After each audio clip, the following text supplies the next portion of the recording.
Today's Friday the 6th, and it's about 55 degrees out today. There's a cardinal singing next to me. We've been at about this type of weather all week. Rainy, overcast, mid-50s, which is gonna be very different compared to next week. We're gonna get hot and dry. So while we're still kind of in spring mode, I thought I would go ahead and plant up some annual containers. So we've got 4 large containers. They are plastic, and some of them are about half filled with soil. The other 2 are totally empty. So after washing them down, the first thing I'm going to do is start filling these up with some potting soil, and then I'll show you my haul from Prairie Gardens this morning. And did I mention I got these 4 humongous containers for free? What an awesome find. We actually got these from the same people who we got our chickens from.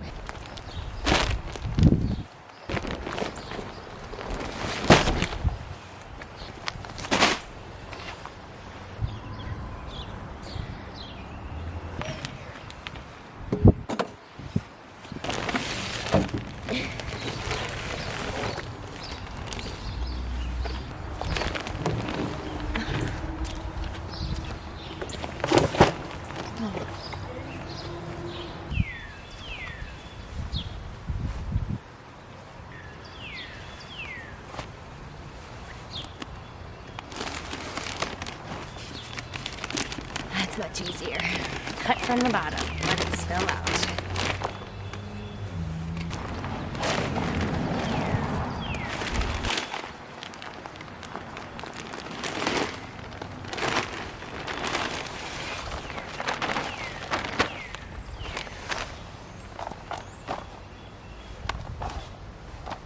For size reference, this bag holds 50 quarts of, it's a raised bed mix from Costco.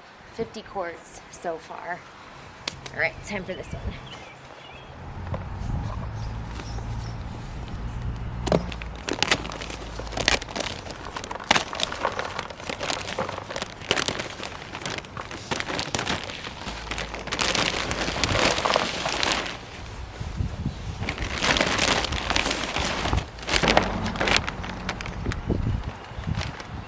Okay, so at this point, they're all to the first lip of the container. So next, I'm going to see how far I can get with these 2 bags of potting mix. The quantity here is 2 cubic feet. I'm going to mix in some perlite with each, and then top anything else I have left with some compost.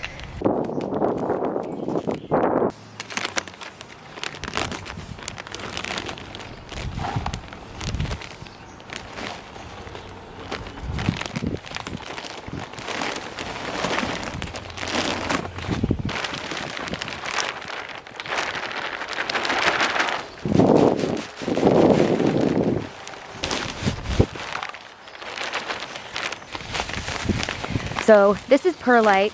They're just these tiny, lightweight, not stones, but basically they help to improve drainage. So because I'm a little worried about soil compaction in this area, I just wanted to amend the soil to make sure that water does drain and not sit and rot out the roots of the annuals that are going into these containers.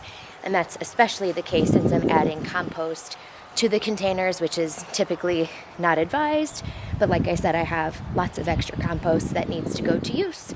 So let's put some in here.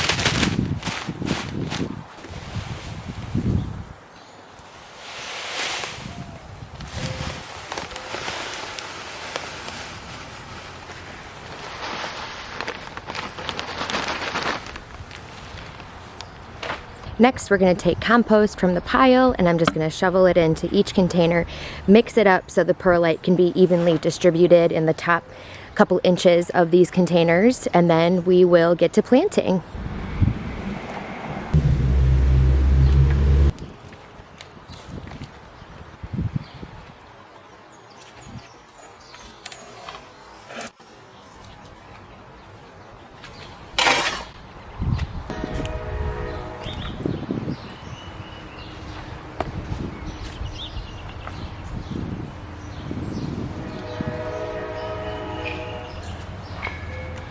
Okay, all 4 containers are filled. They're extremely heavy.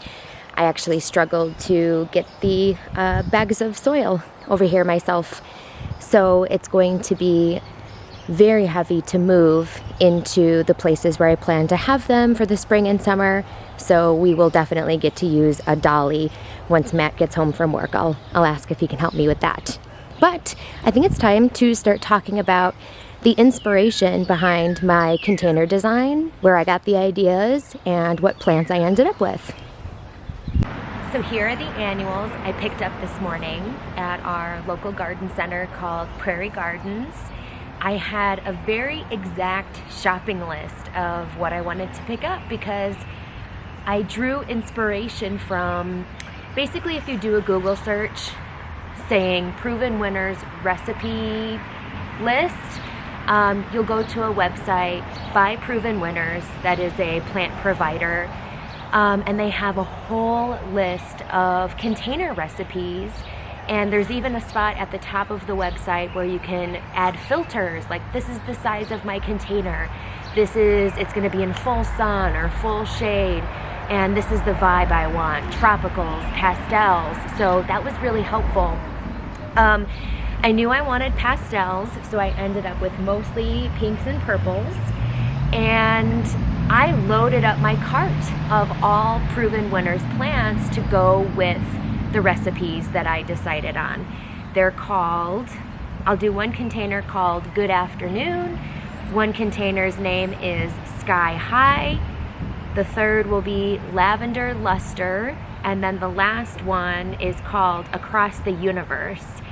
And then if I have enough time, I'll go ahead and do 2 of my hanging baskets here based on a recipe called Glad All Over. So all of these plants are for those recipes. Now, because it's through the Proven Winners website, of course they're going to recommend their plants. But as I was adding up all the plants to my cart and also adding up the total expense of these annuals, I realized this is a little out of budget.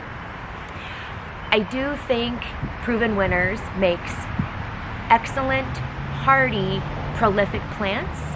I also think you'll pay a little extra money for the name and the PW on that classic white container. So after about an hour of shopping, I actually put back almost everything in my cart and replaced it with quote-unquote generic plants. And so I'll show a couple pictures. Basically, I held a Proven Winners and a no-name plant side by side. They looked almost exactly the same and cost several dollars less per plant. So I saved about $100 by going with the no names over going with the Proven Winners. It'd be interesting to do an experiment, one container with all Proven Winners, paying a little extra money, and the same exact container with the generic brand plants, and just kind of compare their success throughout the season. But I do have mostly no-namers here, but it's pretty much going to match these recipes that I found and that I enjoyed. Because the recipes that I found were for 12-inch containers, I doubled the amount of plants because mine are much larger than that. So the first container I'm going to work on is called Good Afternoon, and it needs 2 Proven Accents Silver Bullets, those are back there, 2 Angel Face Perfectly Pink. I could not find that plant anywhere, not even by Proven Winners. So, but I did find a substitute,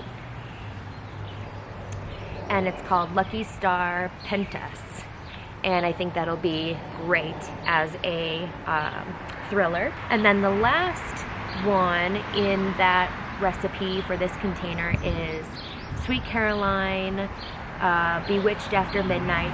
Basically, it's just a dark colored sweet potato vine as a spiller. So let's go ahead and put those plants into the first large container.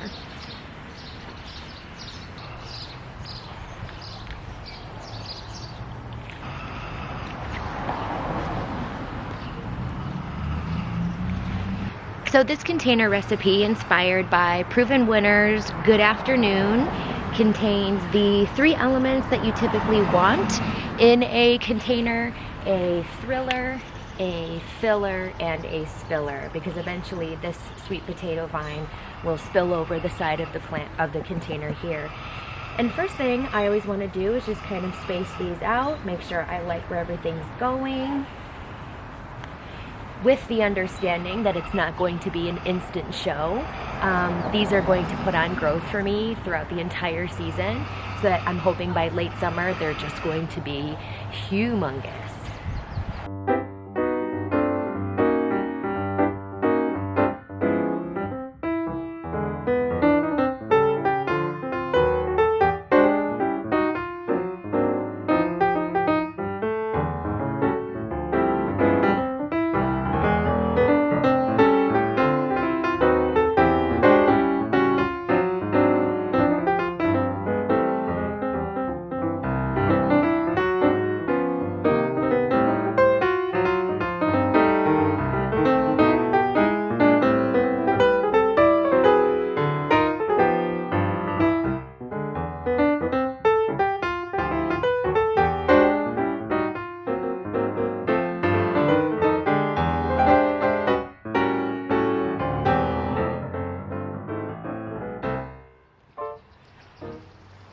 Okay, here's the first one.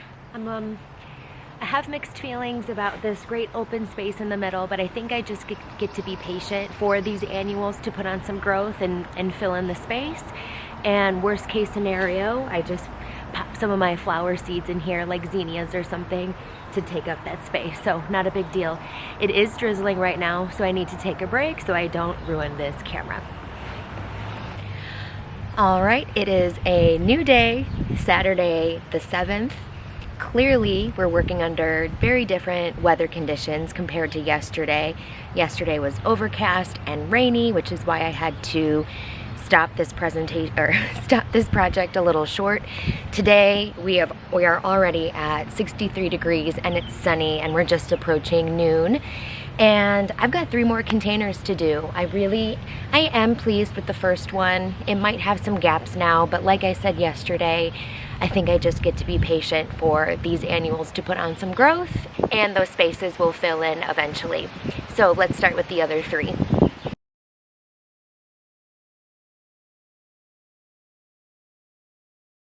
The next one we're going to work on is a recipe called Sky High. The element that they identify as a spiller in this container recipe, I could not find at my nursery, so I am replacing that one. I've got an annual that's called Trailing Red that I think will do a nice job. And in addition to that, I've got some light green sweet potato vine. So those will be our spilling elements. Our thrillers for this container recipe is salvia. So I have 2 of these. They're called Rockin' Playin' the Blues Salvia. You can see there's a little bit of a flower right in there. These will eventually put on tall purple blooms. Gorgeous.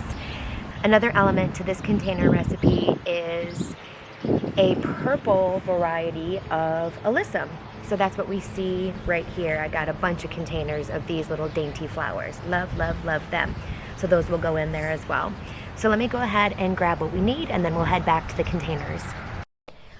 All right, let's get started on the container inspired by the recipe called Sky High. I've got the 2 Trailing Reds.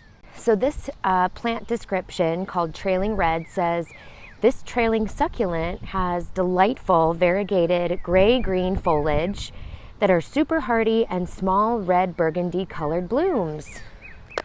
So I'll stick a tag in there to remind myself what I had, and I'll just put 2 of these in front. So those will spill over the sides here. And then I think I might fill in with some light green sweet potato vine. This variety is called Lime. So I'll just kind of do every other there in the front. And then we've got our thrillers. A little windy today. We've got our thrillers. I might put these in the center, honestly. In the recipe guide, they're positioned back here, but I might like to have that tall element here right in the middle. And then the rest of the plants that we'll put in here are purple alyssum. And let's see, I might even scatter these around and then fill in the spaces with alyssum. I think that would be really nice. Yeah.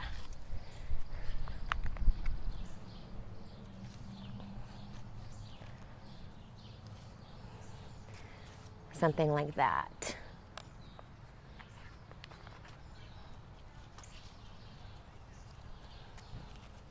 We got our salvia in the middle.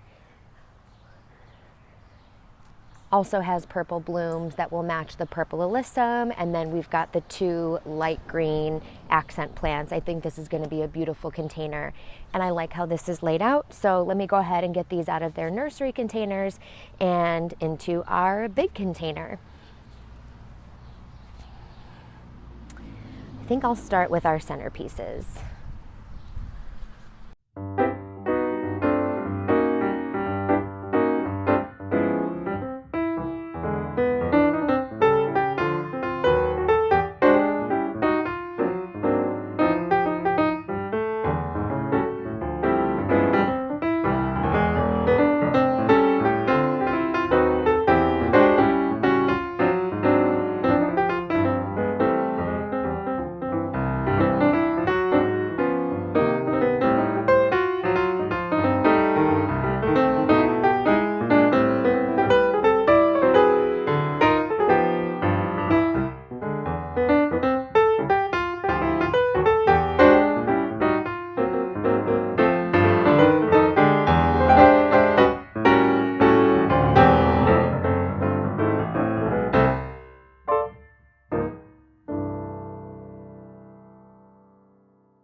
Next, we have a container recipe inspired after Lavender Luster.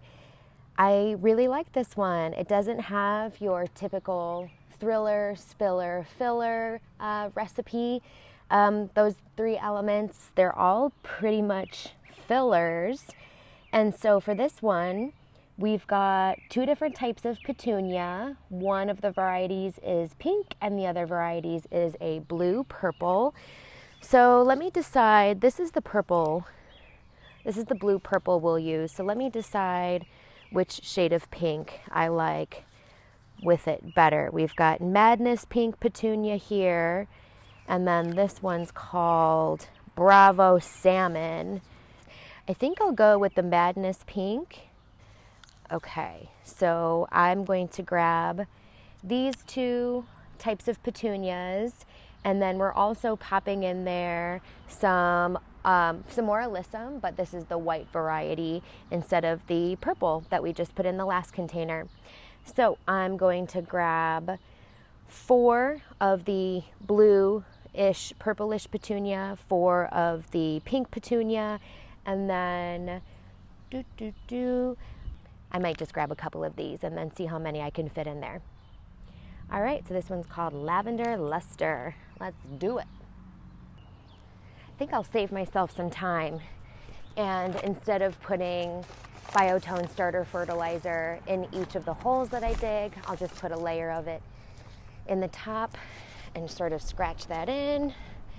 I'm not worried about nutrients feeding these annuals very much because we put in compost and that itself is so nutrient rich. I shouldn't have to fertilize throughout the season, but maybe once, maybe halfway through the season, okay?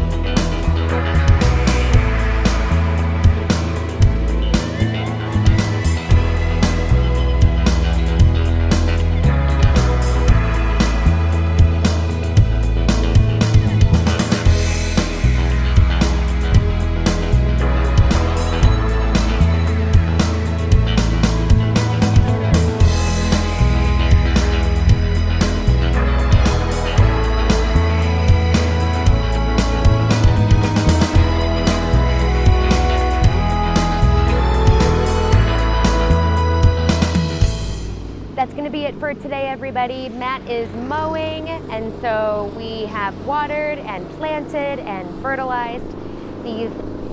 We've planted and fertilized and watered these containers. All that's left is to let them grow and enjoy. So thanks so much for joining me. Oh, that sun, it is something else. I'll see you in the next video.